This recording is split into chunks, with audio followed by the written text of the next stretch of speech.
انشاءاللہ پڑھیں گے پارہ نمبر 22 سورہ یاسین۔ اعوذ باللہ من الشیطان الرجیم، بسم اللہ الرحمن الرحیم، یاسین والقرآن الحکیم انک لمن المرسلین علی صراط مستقیم تنزیل العزیز الرحیم لتنذر قوما ما انذر آباؤهم فهم غافلون لقد حق القول على أكثرهم فهم لا يؤمنون إنا جعلنا في أعناقهم أغلالا فهي إلى الأذقان فهم مقمحون صدق اللہ العظیم۔ ماشاء اللہ، جزاک اللہ خیرن حسنا جزائے رہے خیرن کثیرن کثیرہ رضی اللہ عنہ و ان کی فی الدنیا والآخرہ ابدا ابدا آمین آمین، جزاک اللہ۔ نحمدہ و نصلی علی رسول الکریم، اما بعد فاعوذ باللہ من الشیطان الرجیم، بسم اللہ الرحمن الرحیم، اللہم صلی علی محمد وعلی آل محمد وبارک وسلم علیہ، رب اشرح لی صدری ویسر لی امری واحلل عقدۃ من لسانی یفقہوا قولی، رب زدنی علما، اللہم فقہنا فی الدین۔ آج انشاءاللہ تعالی ہم سورہ یاسین شروع کر رہے ہیں، تو اس کا تھوڑا سا ہم پس منظر آپ لوگوں کے سامنے بتاتے ہیں، اور کہ یہ جو ہے سورج جو ہے تقریباً نزول یا مکے کے دور متوسط کا آخری زمانہ تھا، یعنی مکے کا آخری زمانہ تھا، اور پھر یہ زمانہ جو تھا قیام مکہ کے بالکل آخری دور کی صورتوں میں سے۔ آپ کو اندازہ ہوگا کہ جب مکے کے اندر بالکل لاسٹ آخر وقت میں نبی صلی اللہ علیہ وسلم وہاں پہ موجود تھے، اور اب ہجرت کے حکم آنے ہی والا تھا، تو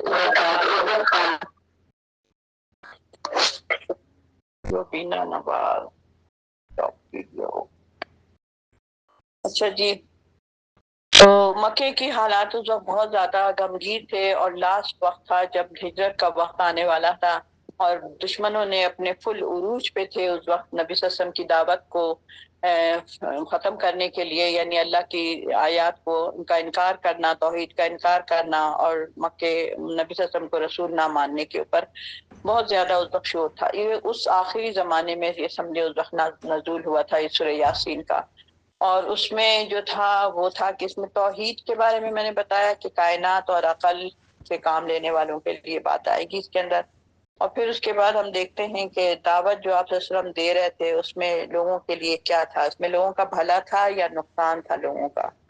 ظاہر ہے کہ بھلا ہی تھا، اور پھر نبی صلی اللہ علیہ وسلم نے فرمایا ہے کہ سورہ یاسین جو ہے قلب قرآن ہے، یعنی کہ دل ہے، قرآن کا دل ہے، جیسے ہماری جسم کا دل ہے، اگر دل دھڑکنا بند ہو جائے تو ہماری یہ پورا جسم کسی کام کا نہیں ہے۔ اسی طریقے سے سورہ یاسین کی اگر ہم اس کے پورے اس کی چیزوں کو سمجھ نہیں لیں تو پھر سمجھیے کہ ہمارے پورا قرآن کو ہمیں سمجھ نہیں آئے گی، اس کا مطلب ہے قرآن مطلب سورہ فاتحہ جس طریقے سے ام القرآن کہا گیا ہے، قرآن کی ماں ام القرآن، تو اسی طریقے سے اس کو یہاں پر ام القرآن قرآن مجید کا یعنی کہ پوری تعلیم کا خلاصہ ہے۔ ام القرآن کیا ہے؟ قرآن کی ماں، یعنی کہ پوری کا پورا اس کو جو ہے یہ بتایا گیا ہے، پوری تعلیم کا خلاصہ ہے۔ یا تو قرآن نے یاسین کو پھر قرآن کا دھڑکتا ہوا دل کہا گیا ہے، اور قرآن کی دعوت کو نہایت ہی پرزور طریقے سے پیش کی جا رہی ہے، یعنی کہ اللہ کی دعوت، اللہ کی آیات کو دوسروں تک پہنچانے کی دعوت پرزور طریقے سے چل رہی تھی۔ تو اگر اس وقت وہ پرزور طریقے سے چل رہی تھی تو کیا اب قرآن کی دعوت دینا بند کر دیں ہم لوگ؟ ہم سب اگر یہ امت نے یہ کام کرنا چھوڑ دیا تو پھر تو ہم اسی دور جہالت اور مکے کے دور میں واپس چلے جائیں گے۔ اس لیے ہم نے اس کو روکنا نہیں ہے، بلکہ اسے ہمیں پرزور طریقے سے ہمیں اور ہمارے بچے اور ان کے بچے اور ان کے بچے اور ان کے بچے، یعنی کہ پوری امت کو یہ کام کرتے ہوئے اس قرآن کی دعوت کو پھیلاتے رہنا ہے، اور جو جو اس میں اپنے اپنے حصہ ڈالے گا اس کا فائدہ ہوگا، ورنہ پھر اللہ کے ہاں وہ غضبناک ہوگا کہ جس کام کے لیے میں نے تمہیں دنیا میں بھیجا تھا تم نے وہ کام تو کیا ہی نہیں، جب نہیں کیا ہے تو پھر یہ تمہارے لیے میں نے جہنم بنائی ہے اور یہ تمہارا ٹھکانہ ہے۔ تو یہ ہمیں اس چیز کو، قرآن کو مذاق نہیں سمجھیں، ہم اپنے آپ کو مذاق نہیں سمجھیں، ہم نبی صلی اللہ علیہ وسلم کی امت کو مذاق نہیں سمجھیں. ہمیں جو اللہ تعالیٰ نے خلافت کا کام دیا ہے، منصب دیا ہے، اس کو ہم نے اس کو پورا کرنا ہے. اور یہاں پر مرتے وقت تک مسلمان کے ذہن میں نہ صرف یہ کہ تمام اسلامی عقائد تازہ ہو جاتے ہیں. آپ نے دیکھا ہوگا کہ جب سورہ یاسین، نبی صلی اللہ علیہ وسلم نے فرمایا کہ جب مرنے والوں پر سورہ یاسین پڑھا کرو. اب ظاہر ہے کہ ایک تو پہلی بات یہ کہ ہم لوگوں کو تو عربی آتی نہیں ہے، ورنہ اگر ہم اس کو کسی کو کوئی ترجمے سے اس کو پڑھ کر سنائیں اس وقت، جس وقت اس کی موت کا وقت ہے، تو کیا ہوگا، اس کی پوری جو ہے نا مرتے وقت اس کا جو پورے اسلامی عقائد جو ہے وہ تازہ ہو جاتے ہیں کہ اسلام ہمیں کیا کہہ رہا تھا اور کیا کرنا ہے. اس کا پورا نقشہ جو ہے ہمارے سامنے آ جاتا ہے، اور حیات دنیا کی منزل سے گزر کر اب ہم کن منزلوں سے ہمارا سابقہ پیش آنے والا ہے. ہم نے دنیا کی حیات زندگی کی منزل کو اب ہم بطور طے کرتے چلے جا رہے ہیں. اے انسان تو کشاں کشاں اپنے رب کی طرف چلا جا رہا ہے. اسی طریقے سے ہم آہستہ آہستہ چلے جا رہے ہیں، اور پھر یہاں پر یہ ہوگا. اب ہم اس کا جو ایک مختصر سے جو خلاصہ جو میں نے ایک الگ سے پیپر میں بھی لکھ کر رکھا ہوا تھا، وہ یہی تھا کہ خبردار کرو. اس میں ہے پوری چیزیں ہمیں ملیں گی. سورہ یاسین کا جو خلاصہ ہے جو میں نے اپنے پاس سے اس میں نوٹ کیا ہوا تھا کہ خبردار کرنا ہے اس کے اندر کن لوگوں کو جو غفلت میں پڑے ہوئے ہیں. تو کیا ہمارے گھر والے غفلت میں پڑے ہوئے نہیں ہیں؟ ہمارے اطراف میں لوگ غفلت میں پڑے ہوئے نہیں ہیں؟ ہمارے اسکول کے پرنسپل، ٹیچرز، ہمارا قانون ساز، اسمبلیاں، پارلیمنٹ، ہر جگہ، بازار، تجارت، منڈی، ہر جگہ پر آپ دیکھا جائے تو کیا اگر ہم غفلت میں نہیں پڑے ہوئے ہیں تو پھر تو ٹھیک ہے، اور اگر غفلت میں پڑے ہوئے ہیں تو لوگوں کو جگانا پڑے گا. پھر اس کے بعد افعال لکھے جا رہے ہیں، مطلب ہمارے جو افعال، جو ہم میں کام کر رہی ہوں، جو عمل کر رہی ہوں، جو فعل اپنا کردار ادا کرتے دنیا سے جا رہی ہوں، یہ ساری چیزیں ہمارے لکھا جا رہا ہے. اور دور دراز گوشے سے ایک شخص دوڑتا ہوا آتا ہے اور وہ جنت میں چلا جاتا ہے. کیا وجہ تھی؟ کیوں گیا ہے؟ اس لیے کہ اس نے اس کی تصدیق کی ہے کہ آپ صلی اللہ علیہ وسلم صحیح بات کر رہے ہیں، اور میں اس چیز کی تصدیق کرتا ہوں کہ آپ نبی ہیں. تو اس وجہ سے اس کو یہ ہوا. پھر اس کے بعد کائنات میں جو اللہ تعالیٰ نے کیا کیا چیزیں پیدا کی ہیں، باغات وغیرہ، جو بھی کائنات میں جو بھی چیزیں پیدا کی اللہ نے، حیات. اس کے بعد اس میں انفاق کے بارے میں بات ہوتی ہے. اس کے بعد پھر جنتیوں کو سلام کہا جائے گا. جنتی جو ہوں گے ان کو اللہ کا سلام ہوگا اور رب کی طرف سے. اور پھر اس کے بعد اس میں منہ بند ہو جائیں گے انسان کے، اور ہاتھ پاؤں اس کی گواہی دیں گی. اگر گناہ کیا ہوگا اور اللہ کے پاس بحث کریں گے کہ نہیں میں نے یہ نہیں کیا تھا، میں نے تو اس لیے کیا تھا، تو میں نے اس لیے کیا تھا، اللہ تعالیٰ جو ہمارے منہ کو بند کر دے گا، اور ہمارے ہاتھ اور پاؤں جو ہے، ہمارے اعضاء جو ہیں جسم کے، وہ گواہی دینا شروع کر دیں گے. اس میں گویائی دے دے گا اللہ تعالیٰ، ان میں زبان دے دے گا اللہ تعالیٰ. یہ ہمارے ہاتھ کی انگلیاں بول رہی ہوں گی، ہم اسے دیکھ رہے ہوں گے کہ یہ کیا تھا، یا کہاں سے آواز آ رہی ہے. تو آپ سوچیں کہ اس وقت کیا انسان کی حیرت اور کی انتہا ہوگی، اور گھبراہٹ، اور کیا عالم ہوگا اس وقت. اور پھر اس کے بعد اللہ تعالیٰ اس میں فرمائیں گے کہ لمبی عمر کے بعد ہم تمہارے ساخت کو الٹ دیتے ہیں. یعنی کہ تم ایک لمبی جب عمر پا جاتے ہو، اور جب تم بالکل بہت زیادہ بڑھاپے کی حالت میں چلے جاتے ہو کہ تم کسی کو پہچانتے بھی نہیں ہو، تم سے بات بھی نہیں ہوتی ہے، تم سے غذا بھی نہیں نکلا جاتا ہے، تم واش روم بھی نہیں جاتے ہو، تم کو میں واپس بچے کی طرح بنا دیتا ہوں کہ تم واپس پیمپر میں آ جاتے ہو. اور اسی طرح پتلا سا لکوڈ کچھ نہ کچھ اس کے منہ میں ڈالا جاتا ہے، جس طرح ایک چھوٹے سے بچے کو ڈالو. تو اس میں یہ والی بھی بات ہے کہ ہم تمہیں لمبی عمر کے بعد تمہاری پوری ساخت کا الٹ دیتے ہیں. اور پھر اس کے بعد آگے اس میں ہے کہ اللہ تعالیٰ ایک نطفے سے ہم سب کو پیدا کرتا ہے، ایک بوند سے ہم سب کو، ہمارے سب کی پیدائش ہے. اور پھر انسان دیکھتا ہی دیکھتا ایک جھگڑالو انسان بن جاتا ہے. کتنا زبردست بن جاتا ہے کہ وہی بچہ، ماں اس کو جنتی ہے، اور کل کو وہی جسے بچے کو ہم پہلے نظریں اپنی نیچے کر کے بچوں کو دیکھتے تھے، اور آہستہ آہستہ ہم اس کو اپنے برابر سے دیکھتے ہیں، اور پھر ہماری آنکھیں اوپر اٹھتی ہیں، اور وہ بچہ ہمیں نیچے سے دیکھتا ہے اور ہم اسے اوپر دیکھتے ہیں. یعنی اتنا بڑا بن جاتا ہے وہ جب ہماری آنکھیں اوپر چلی جاتی ہیں، کیونکہ بچہ ہم سے بھی زیادہ قد نکال لیتا ہے. تو پھر یہ کیا ہے، یہ یہاں پر پھر وہ انسان جو ہے جھگڑالو بن جاتا ہے، اور پھر وہی بچہ ہم سے جھگڑا کرنے لگ جاتا ہے. تو سوچیں کہ تم کیا تھے اور کیا ہو گئے. اسی طرح اللہ کہہ رہا ہے کہ تم کیا تھے، تم ایک نطفے سے ہم نے پیدا کیا، اور آج تم اتنے بڑے جھگڑالو انسان بن گئے. اور پھر اللہ تعالیٰ آگے آخر میں جو کہتے ہیں کہ جب بھی کسی چیز کا اللہ ارادہ کرتے ہیں تو صرف کہتے ہیں کہ کن، اور وہ کام ہو جاتا ہے۔ یہ تھا پورا خلاصہ جو میں نے اپنی بک کے اندر لگایا ہوا تھا۔ جزاک اللہ خیر۔ اب ہم اس کی تفصیل میں چلتے ہیں۔ پہلے ہم اس کا ترجمہ پڑھتے ہیں، پھر اس کے بعد انشاءاللہ میں آپ کے سامنے تفصیل رکھوں گی۔ اعوذ باللہ من الشیطان الرجیم، بسم اللہ الرحمن الرحیم، یاسین والقرآن الحکیم انک لمن المرسلین۔ بس یاسین قسم ہے قرآن حکیم کی کہ تم یقیناً رسولوں میں سے ہو، سیدھے راستے پر ہو، اور یہ قرآن غالب اور رحیم ہستی کا نازل کردہ ہے تاکہ تم خبردار کرو ایک ایسی قوم کو جس کے باپ دادا خبردار نہیں کیے گئے تھے، اور اس وجہ سے وہ غفلت میں پڑے ہوئے تھے۔ جب باپ دادا نہیں کیے گئے تھے تو وہ غفلت میں پڑے۔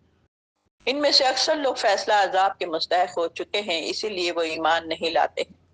ہم نے ان کی گردنوں میں توق ڈال دیے ہیں جن سے وہ ٹھڈیوں تک جکڑے گئے ہیں، اس لیے وہ سر اٹھائے کھڑے ہیں، اور ہم نے ایک دیوار ان کے آگے کھڑی کر دی ہے اور ایک دیوار ان کے پیچھے۔ ہم نے انہیں ڈھانک دیا ہے، انہیں اب کچھ بھی نہیں سوجھتا۔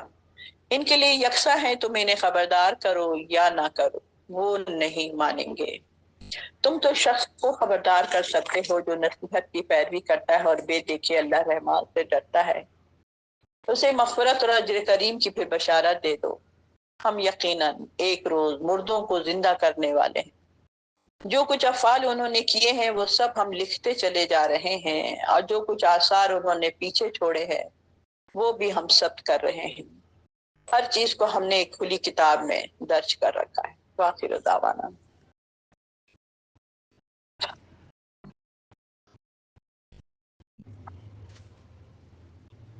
ہے کہ یہ کتاب حکمت والے کی ہے نا، تو حضرت انس فرماتے ہیں رضی اللہ عنہ، حضرت انس فرماتے ہیں صلی اللہ علیہ وسلم نے فرمایا ہر چیز کا ایک دل ہوتا ہے، اور قرآن کا دل سورہ یاسین ہے، اور جس نے سورہ یاسین پڑھی اللہ تعالیٰ اس کے عوض 10 بار قرآن پڑھنے کا ثواب لکھ دیتے ہیں۔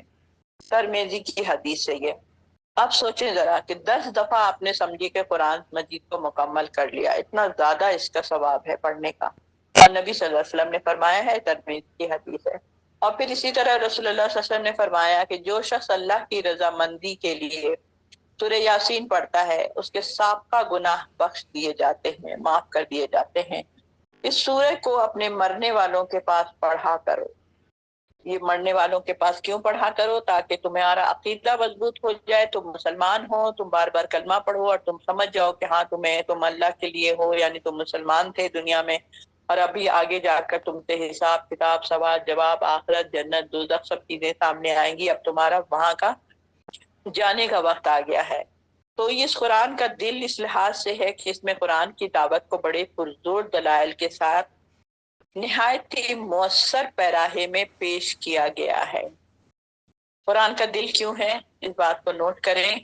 قرآن کا دل اس لحاظ سے ہے کہ اس میں قرآن کی دعوت کو بڑے پرزور دلائل کے ساتھ اور نہایت مؤثر پیراہے میں پیش کیا گیا ہے، یعنی قرآن کی دعوت کو عام کیا گیا ہے۔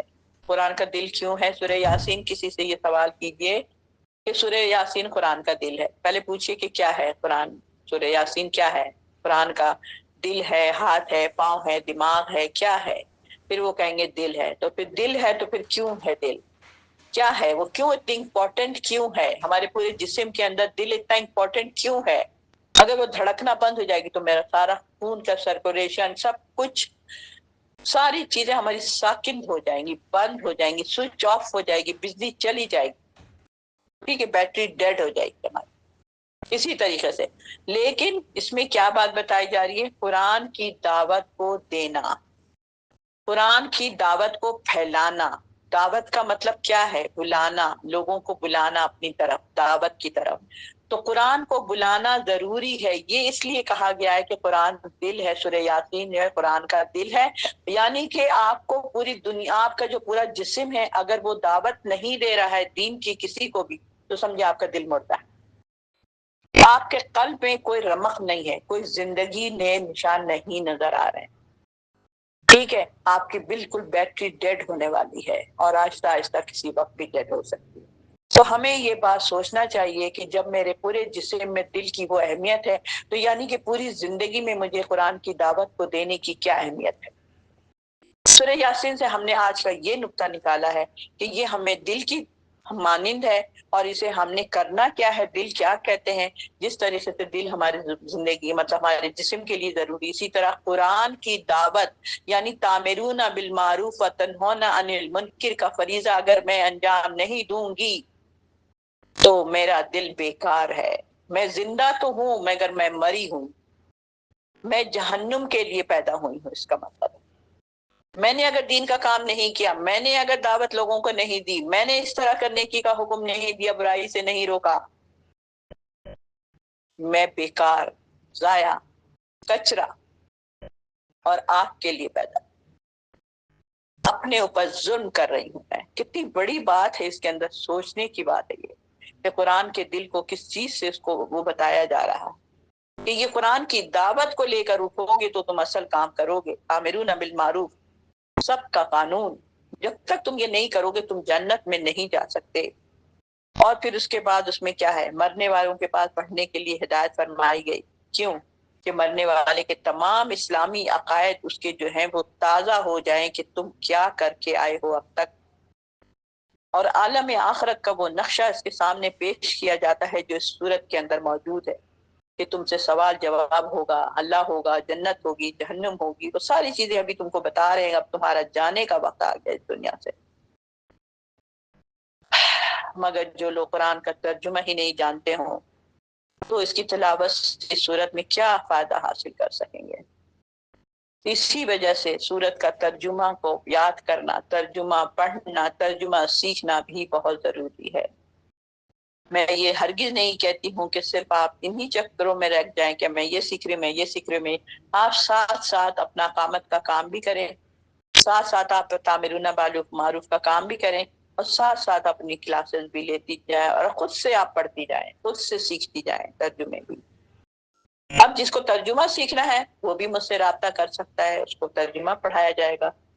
ایک ایک تھوڑا تھوڑا سا ایک ایک آیتیں روزانہ یاد کریں، آدھی آدھی آیتیں یاد کریں، ایک ایک لفظ کو یاد کریں۔ الف لام ذالکا، یہ لا مانے نہیں، ریبا اس میں شک ہے، فی ہی اس میں، لا ریبا شک ہے، فی ہی اس میں، مدلل ہدایت ہے متقین متقیوں کے لیے۔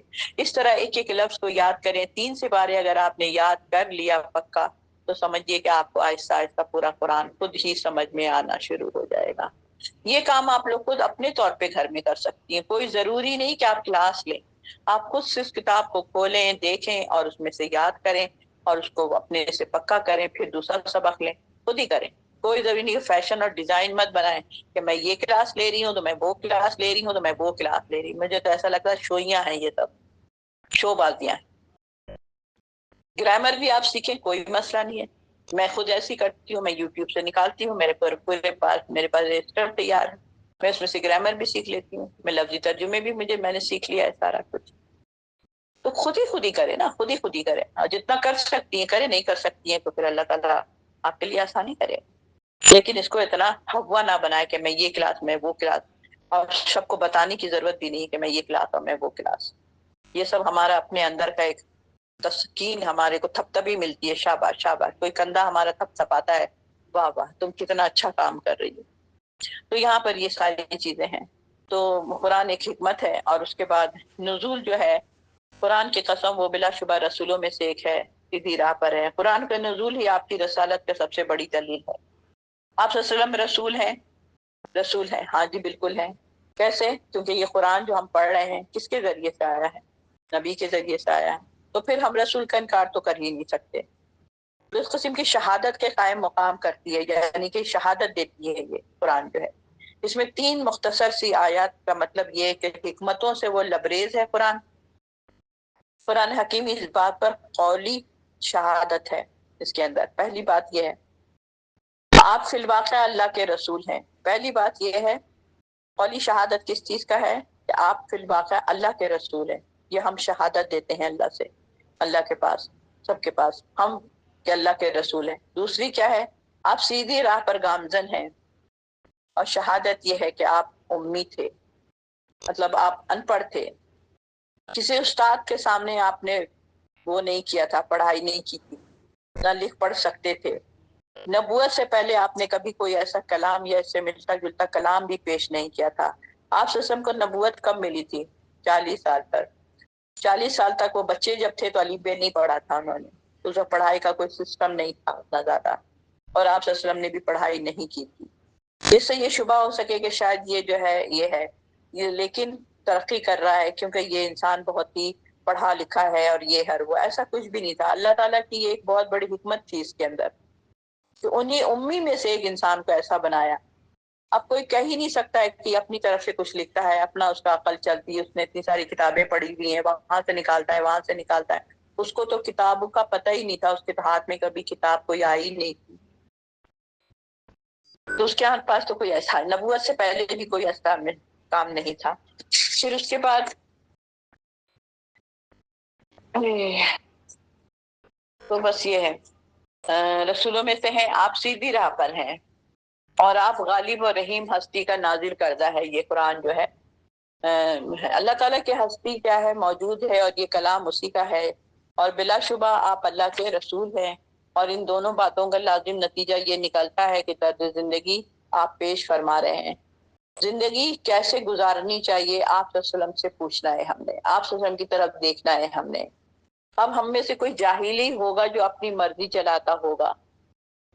جو بھی انسان، ہم اگر نبی صلی اللہ علیہ وسلم سے محبت کرتے ہیں تو ہم آپ کی سنت سے بھی محبت کریں گے، آپ کے ایک ایک طریقے کی، ایک ایک کام کی ہم پیروی کریں گے، وہیں پیر جمائیں گے جہاں آپ نے اپنا پیر جما کے اور اپنا پیر آگے بڑھایا تھا۔ وہی انسانیت کی سیدھی راہ ہو سکتی ہے، اور اس میں کوئی بھی اس میں شک نہیں ہے۔ پھر چوتھی چیز یہ تھی کہ قریش مکہ کے ہر قسم کے شکوک و شبہات جو تھی لغو اور باطل، جیسے کبھی وہ کہتے تھے کہ انہوں نے خود ہی گڑھ لیا ہے، کبھی کہتے تھے کہ اللہ پہ جھوٹ باندھ رہے ہیں، کبھی کہتے تھے کہ اسے کوئی دوسرا آدمی اسے سکھاتا ہے، کبھی کہتے تھے وہ شاعر ہیں، اپنے سے شاعری کرتے ہیں بیٹھ کر، کبھی کہتے تھے وہ مجنوں ہیں، ان کو کسی نے سکھایا ہوا ہے، جادوگر ہیں یہ۔ تو یہ ساری چیزیں جھوٹ جو تھا، اللہ تعالیٰ یہاں پر فرما رہے ہیں غالب و رحیم ہستی کا نازل کرنے والا ہے، تاکہ آپ ایسی قوم کو ڈرائیں جس کے آباء و اجداد نہیں ڈرائے گئے تھے، لہٰذا وہ غفلت میں پڑے ہوئے تھے۔ اب یہاں پر کیا بات آ گئی؟ مکے میں شعیب علیہ السلام کے 2000 سال بعد آپ صلی اللہ علیہ وسلم مبعوث ہوئے تھے، پہلے بھی میں نے بتایا ہے۔ مکے میں شعیب علیہ السلام کے 2000 سال کے بعد آپ صلی اللہ علیہ وسلم مبعوث ہوئے تھے۔ 2000 سال تک کوئی رسول پیغمبر نہیں آئے تھے، اور اس سے پہلے کون آئے تھے؟ شعیب علیہ السلام۔ شعیب علیہ السلام کے بعد نبی صلی اللہ علیہ وسلم آئے۔ یہ بہت اہم بات ہے، اس کو نوٹ کریں، لوگوں کو بتائیں، بچوں کو بتائیں، اپنے نالج میں اضافہ کریں کہ شعیب علیہ السلام کے بعد 2000 سال کے بعد آپ صلی اللہ علیہ وسلم مبعوث ہوئے۔ اس آیت کے دو مطلب ہو سکتے ہیں اور دونوں ہی درست ہو سکتے ہیں، کہ اس کا مطلب یہ کہ ان کی طرف سے کوئی نبی نہیں آیا، بلکہ نہایت یہ لوگ گہری غفلت اور جہالت میں پڑے ہوئے تھے، یعنی کہ 2000 سال کے اندر لوگوں نے پھر بہت ہی زیادہ گہرے قسم کی غفلت اور جہالت میں پڑے ہوئے تھے۔ اس کا مطلب یہ ہے کہ وہ اب جب قائم آئے تو پھر آپ ان کو ڈرائیے، اور ظاہر ہے کہ حضرت ابراہیم علیہ السلام، اسماعیل علیہ السلام، شعیب علیہ السلام انہی کے آباء و اجداد کی طرف مبعوث ہوئے تھے، اور آخری نبی شعیب علیہ السلام تھے۔ انہیں بھی 2000 سال کا عرصہ گزر گیا تھا کہ اتنی مدت کے بعد رسول اللہ صلی اللہ علیہ وسلم کی طرف مبعوث ہوئے۔ اچھا جی، اب آپ صلی اللہ علیہ وسلم لہٰذا وہ غفلت میں پڑے ہوئے تھے، ان میں سے اکثر پر اللہ کا یہ قول ثابت ہو چکا ہے کہ وہ ایمان نہیں لائیں گے۔ اب یہ بات بھی جو ہے نا بڑی وہ بات ہے کہ یعنی کہ اس جملے کی تکمیل یہ ہوتی ہے کہ وہ ایمان نہیں لائیں گے اور جہنم کا ایندھن بنیں گے، تو وہ ایمان لائیں گے ہی نہیں۔ یہاں یہ بات پھر ہمیں سمجھ لینی چاہیے کہ یہاں ایمان سے مراد کیا ہے؟ ایمان بالآخرت۔ ایمان نہیں لائیں گے، ایک ہوتا ہے کہ ہم ایمان لے آئے، کلمہ پڑھ لیا، جب کلمہ پڑھ لیا تو آخرت کو بھی مانا، اس کے رسولوں کو بھی مانا، اس کی کتابوں کو بھی مانا، فرشتوں کو بھی، ملائکہ کو بھی مانا، غیب کو بھی مانا، لیکن یہاں پر کیا ہے؟ آخرت کو ہم نے ماننا ہی نہیں ہے کہ آخرت آئے گی، اور ہمیں بھی شیطان بار بار آخرت کو بھلا دیتا ہے کہ تم آخرت بھول جاؤ۔ جب تم آخرت سے غفلت ہو جاؤ گے، غافل ہو جاؤ گے، تو پھر تم دنیا میں خوب سارے مستیاں کرو گے، خوب ہلا گلا کرو گے، خوب اپنے وقت کو ضائع کرو گے، خوب کھاؤ گے پیو گے، خوب انجوائے کرو گے، خوب اپنے جو ہم آج دنیا میں لوگ کر رہے ہیں۔ یہ کیوں ہے؟ کیونکہ آخرت ہمیں اس نے بھلا دیا ہے شیطان۔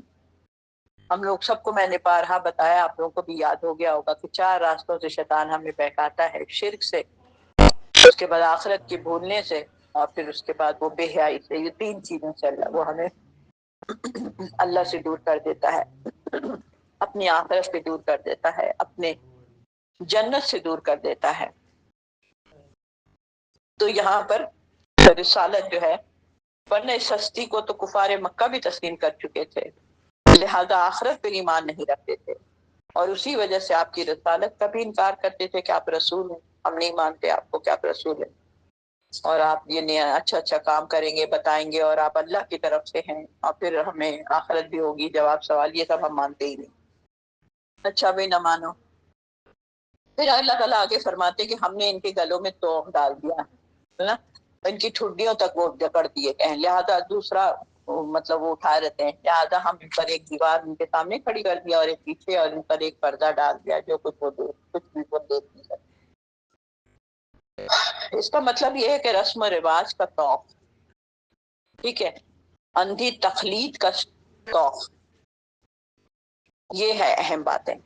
دیکھیں، جب آپ لوگ علم حاصل کر رہی ہیں تو آپ لوگوں کو یہ سب چیزوں کے بہت اچھی طرح سے پتا ہونا چاہیے کہ کیا چیزوں کے بارے میں بتایا جا رہا ہے، کیا چیز ہے یہ توق، کس چیز کا توق ڈالا جا رہا ہے، رسم رواج کا، اندھی تقلید کا، ٹھیک ہے، اس طرح کا جو ہمارے آباء و اجداد کرتے چلے آئے تھے، ان کی جاہلانہ مشرکانہ رسوم کا توق، کبر کا توق، جنہوں نے کے گلوں میں اس حد تک دبا رکھا تھا کہ سر تک وہ جکڑے ہوئے تھے، اوپر تک شرک میں ڈوبے ہوئے تھے، جڑ تک، اوپر سر تک، اور کسی دوسری طرف دیکھ ہی نہیں سکتے، اتنا اپنے رسم و رواج میں اور اپنے شیعوں میں، یا اپنے جو اس قسم کی جو غلط قسم کے عقائد ہیں، ان کے کلمے الگ ہیں، ان کا سسٹم الگ ہے، ان کا نماز پڑھنے کا سسٹم، وہ اتنا اس میں رچ بس گئے ہیں کہ انہیں ہماری بات اچھی نہیں لگتی ہے، نہ سمجھ آتی ہے، توق ان کو پر ڈال دیا گیا ہے، ان کے گردن بھی ان کی ہل نہیں سکتی، ایسا لگتا ہے، اور نہ ہی ان کی نگاہیں نیچے اپنی طرف دیکھ سکتی ہیں، وہ کم از کم اپنے اندر ہی موجود ہیں، اللہ کی نشانیاں اور قدرتوں کو دیکھ کر کچھ بھی سبق حاصل نہیں کرتے ہیں۔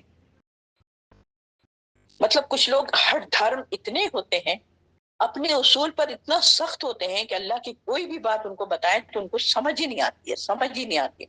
پھر ان سے یہی کہا کرے کہ سورہ یاسین میں جو بات کہی گئی ہے نا، کہ وجعلنا بین ایدیہم سدا ومن خلفہم سدا فاغشیناہم لا، ان کے اوپر ہم نے ایک دیوار چڑھا دی ہے، توق ڈال دیا ان کے اوپر، گردنوں پہ، رسم و رواج کا توق، غرور کا، تکبر کا، اپنے نفس کا، اپنے مال کا، کہ ان کو کچھ نظر نہیں آتا اس کے علاوہ۔ تو یہاں پر وہ اپنی کوئی بھی دلیل بھی سننا نہیں پسند کرتے ہیں۔ تو یہاں پر ایک چھوٹا سا اشارہ یہی ہے کہ حق کو قبول نہیں کرتے ہیں، اور سرکشی کی راہ اختیار کرنے کی ابتدا ہمیشہ انسان ہی کی طرف سے ہوتی ہے۔ سرکشی کون کرتا ہے؟ سرکشی کیوں کر رہے ہو؟ جب اللہ نے کہا یہ نہیں کرنا ہے تو ہم سرکشی کیسے کر سکتے ہیں؟ اللہ کے نبی نے منع کیا ہے یہ رسم و رواج کو، بدعات کو، تو ہم کیسے کر سکتے ہیں؟ ہم کیوں کرتے ہیں؟ بہت سے لوگ کرتے ہیں، قرآن خوانی نہیں کرتے ہیں، آپ لوگ 40واں نہیں کرتے ہیں، کسی کا انتقال ہو جاتا تو سپارے نہیں بانٹتے ہیں، بتائیں اس میں سے کتنے لوگ نہیں کرتے؟ مت کھولیے گا مائک کوئی بھی۔ تو یہ ہم سب کرتے ہیں نا، اچھے اچھے کرتے ہیں بھائی، اچھے اچھے کرتے ہیں، تو کیوں کرتے ہیں؟ نبی نے بتایا، اللہ نے بتایا، تو کس چیز کا توق پہنا ہوا ہم نے؟ اپنے رسم و رواج کا، اپنے آباء و اجداد کے رسم و رواج کا۔ مایوں اور مہندی کرنا یہ کہاں سے ہم نے سیکھا ہے؟ اپنے آباء و اجداد سے سیکھا ہے ہم نے۔ نبی صلی اللہ علیہ وسلم نے بتایا تھا، حضرت فاطمہ کی شادی رضی اللہ عنہا کی ہوئی تو ایسے ہی ہوا تھا۔ اس کہانی کو الگ بند کر دیں اور ہماری کہانی الگ چلے گی، رسول کی کہانی الگ چلے گی، ہماری انسانوں کی کہانیاں الگ چلیں گی، تو پھر قرآن کی بھی کہانی الگ چلے گی۔ قرآن پھر کس کے لیے آیا ہے؟ فرشتوں کے لیے آیا ہے، وہ پڑھیں، نبیوں کے لیے آیا ہے، وہ پڑھیں، ہمارے لیے تو نہیں آیا کچھ۔ کیا ہم جاہل نہیں ہیں؟ کیا ہم امی نہیں ہیں؟ نبی صلی اللہ علیہ وسلم نے تو کوئی کتاب نہیں پڑھے تھے نا، تو امی کہا گیا ہے۔ ہم نے تو 100 کتابیں پڑھنے کے بعد بھی ہم امی ہی ہیں۔ ہم کس قسم کے امی ہیں بھائی؟ تو یہاں پر کیا ہے، سارے سہارے جو ہے نا، سارے اسباب جو ہے نا انسان اختیار کرتا ہے، لیکن یہاں اللہ تعالیٰ فرما رہے ہیں کہ ہم ان کے سامنے ایک دیوار، پیچھے ایک دیوار، پردہ ڈال دیا، ان کی آنکھوں پر پردہ پڑے ہوئے، جھوٹ پڑے ہوئے، ان کو کچھ نظر نہیں آ رہا۔ اور پھر اس کے بعد آپ انہیں ڈرائیں یا نہ ڈرائیں، ان کے لیے یکساں ہے۔ نبی صلی اللہ علیہ وسلم آپ ان کو ڈرا رہے ہیں، کوئی فائدہ نہیں ہے ڈرانے کا، نہیں ڈرا رہے ٹھیک ہے، کوئی فائدہ نہیں ہے ان کو ڈرانے کا۔ ابھی آپ ہم لوگوں کا بھی کیا عالم ہے، ہم تو قرآن اتنی دفعہ پڑھتے ہیں، سنتے ہیں، تو ڈرا تو رہے ہیں، ہم تو ڈر تو رہے ہیں، لیکن کریں گے وہی پھر جب ہمارا دل چاہے گا۔ ایک منٹ میں ہم ابھی میری بیٹی کی شادی ہو تو ہم سر کے اوپر سے قرآن لے کے گھومتے رہیں گے اس کے اوپر، ایک منٹ میں ہم نے ساری تصویریں کھنچوائیں گے، ویڈیو بنوائیں گے، سب کچھ کریں گے، سب کچھ کریں گے، سب کچھ کریں گے، ساتھ ساتھ